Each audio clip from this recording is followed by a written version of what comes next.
All right, so in Greece, there so several bars in a popular Greek party town were shut down.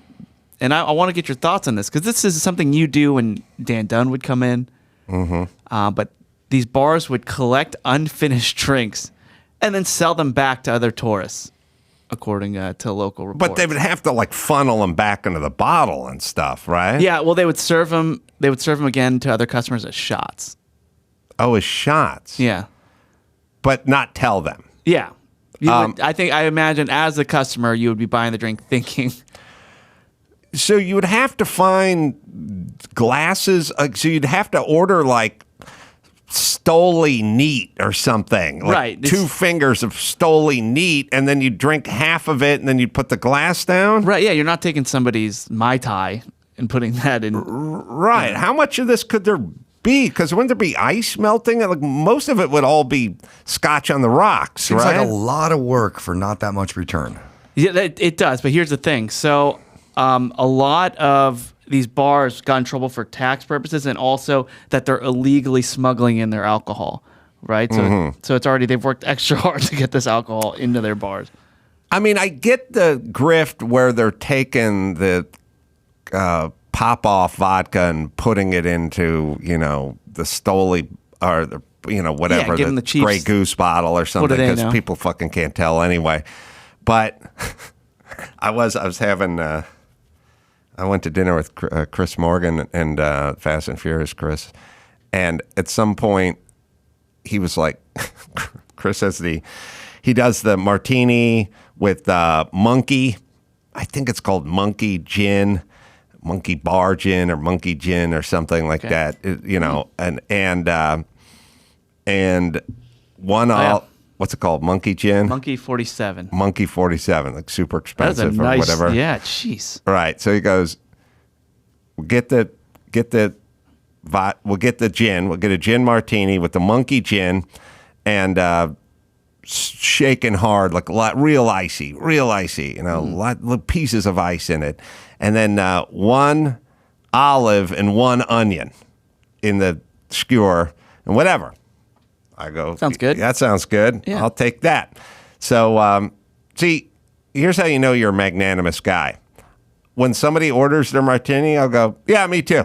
I don't have my own douchebag take on a martini. I just go, I'm not going to do a better martini than him. He's researched it. And you're making it easier on the bartender. Right.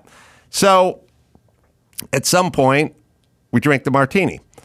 And an hour later, it's time for another martini. But they're out of the monkey gin. So now we got to go. Now we have a discussion. We're out of the monkey. Got to go with the beef eater or whatever. And I'm sitting there the whole time going, why are you even telling us? Just go fucking over there. We're not following you over to the bar. We can't see you. Just go do it with the fucking beef eater. No one's going to say anything. No one's saying anything. I bet Chris could tell. Maybe. The next time. Yeah. Next time we'll try. What you should do is next time you go, you order a cheaper gin, and then when he's not looking, switch your drinks and see if he could tell. Yeah, I'm going to try it. Or I'll just tell him. You got to figure out which one's the monkey. But either way, there can't be anyone on the planet who would know. I mean, Chris would maybe, but I don't know how many people would know. So the bottle switching thing I get. This weird shot thing that's fucked up. Well, these bars, they're closed for 2 days and fined, and some investigations still being held. But yeah, there's like a lot of weird stuff going on in Greece. Like a 22-year-old British police officer was found dead in the streets last week. I don't have a take on Greece. Like, I don't know if they're corrupt and fucked up, or, they're not quite Africa, but they're not quite Europe in terms of you don't hear these stories out of England, and you don't hear these stories out of France. I mean, they have murders and stuff, but you don't hear this shit, like the weird shit. And then there's Africa, and you go, in the Middle East, and you go, okay, well, fuck it, all bets are off over there. And then there's Greece. It doesn't feel totally European, doesn't feel totally non-European. It just feels like they do their own weird shit over there. Yeah. Yeah, so this person was found dead in the streets. She died after falling and suffering a head injury, but the chief medical officer said that he smelled alcohol in her breath and questioned how she died just a few hours after arriving in the area. So they're doing toxicology tests on her. When you slip and bonk your head, you're surprised when you don't smell alcohol, right? Right. So she had a few pops, blew out a flip-flop on the pop top, like the great Jimmy Buffett would say. I was thinking about R.I.P. Jimmy Buffett the other day. Yeah, R.I.P. Has anyone gotten more mileage out of one song? Like, has anyone, in terms of dollars? Who's gotten hotels, blenders? Yeah, I mean, has anybody eaten more of the buffalo off of one song? Like, I've never been a Jimmy Buffett fan. I've never really got it. He always seemed like a cool dude, and like, Right. hey, look, if you can make people happy, good. But I've never really thought of him as an artist, so to speak. I never personally got into and I it, never but- really got into it, but it's fine. But that one fucking song, Yeah. I'm trying to think of someone else. like, who has gotten? there's- I mean, if you could assign a monetary number to what, and it'd have to be all stuff. And Like, he's got Margaritaville's a restaurant. The Yeah, it's margarita hotel drinks, chains. I mean, the closest might be somewhere along the lines of a Sammy Hagar with Cabo Wabo. No, it's but close, that's but not a song. No. So yeah, I think you're it's like 100% right. One 3-minute fair to Midland song is garnered millions, billions of dollars. Now, it's not fair to say, well, you got a hotel because of the song. I mean, you made an investment, you got investors, and blah, blah, blah. But I'm saying if you just took the amount of times he's played that in concert and the amount of stuff that's spun off it, could you? And you want to know, who got, all right, let me tell you this. Hold the phone. Jimmy Buffett made cajillions off the Margaritaville, right? Yeah. All right. There's another song. There's another drink song.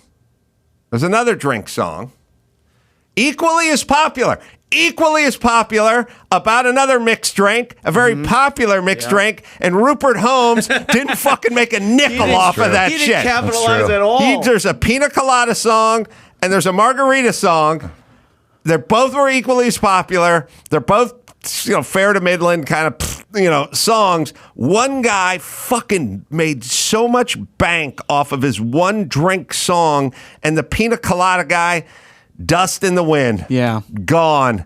Pops up on the It's a novelty. stops up on the 80s channel on Sirius XM. That's it. Rupert Holmes, Yeah. no hotels, no concert tours, Just no ordered in Amsterdam at a bar randomly. You're right. That's what you did. The pina colada. No, there's no merch. There's no swag. Poor Rupert Holmes. I think I know why. Because Margaritaville is a place.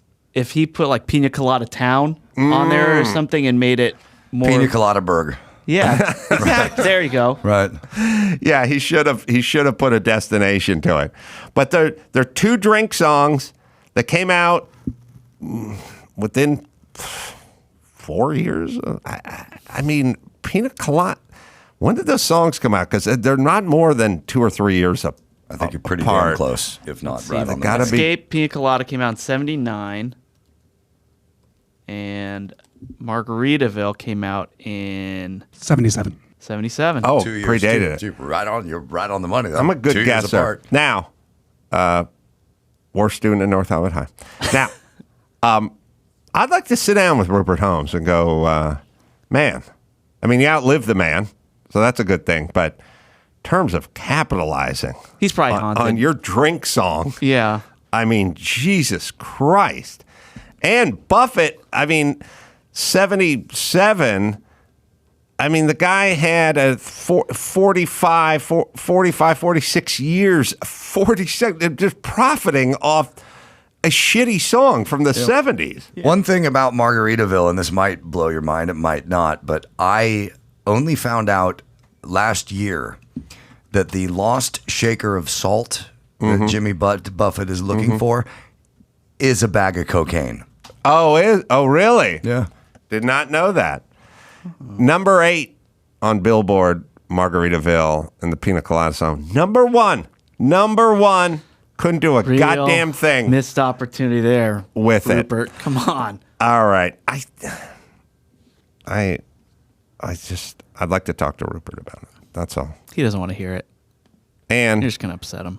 is Jimmy Vaughn out of the building? Yeah. Yes. How the fuck didn't he know about that Righteous Brothers song?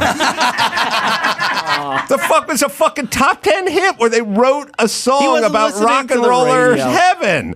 No, somebody had to. Somebody should have said Someone something. would've All the What? connections were there. He wrote for the Righteous Brothers. The Righteous Brothers did this song that he wrote a similar song to. The Neville Brothers. No, yeah, okay. The Neville Brothers are the ones that inspired Jimmy. The Righteous Brothers did the other song. He's steeped in music. Somebody should have raised their hand and went, oh, like the Righteous Brothers, Rock and Roll Heaven. That song from a few years earlier? Yeah. I mean, it's not like he knows any dead guitarists. It's, I don't know what, but it's like, shit. It's like the movie Knocked Up, where they're all sitting there trying to come up with a website. Mr. Skin? Mr. Skin website. Somebody should have said, it just already. like Mr. Skin, yeah. Like Mr. Skin, right? This is that with the Yeah. Righteous Brothers. Nobody said anything to him. Nobody said anything. All right. I don't blame a lone him. I songwriter. blame, the handlers. Yeah. His crew. His crew.